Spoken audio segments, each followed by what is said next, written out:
Hello, and today we're having a look at the latest 3D print creation that I've made, and this is the XR6000 trailer. This is a new version that I've made, and it is made of 3 separate pieces, although the small section, which is the coupling, can actually be broken off into smaller pieces, and I'm going to demonstrate how this works today in this video. So this is the coupling sprue, which is, as you'll see, there's 2 of each set, and effectively what it allows is there's a small notch for a NEM coupler to fit in, which fits in quite neatly.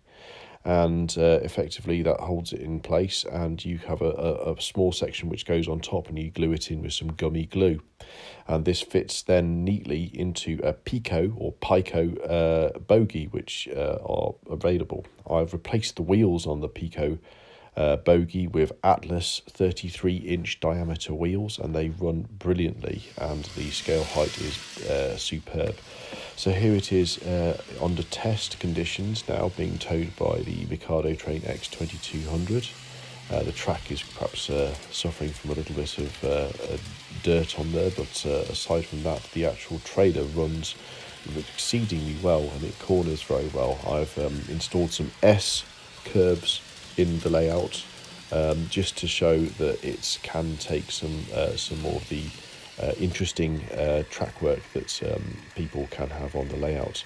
I've also got it running behind the X2800 by Mikado Train. I think these are the 2 units that would typically haul this type of trailer, and they are both successfully hauling the trailer around. This is Kato Unitrack here. This is some of these are the easement curves, which are obviously banked, and this is the S curve now, and as you can see, it performs very well as it goes around the corner. And with each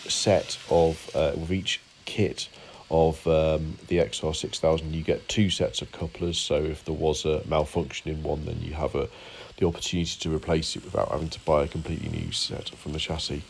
I also had a go with the 67-100, which worked brilliantly. In actual fact, it could corner a lot tighter curves on that. Yeah, so that's the video. I hope you've enjoyed it. If you're interested in buying one, then the link is below from the Shapeways shop. Thank you very much.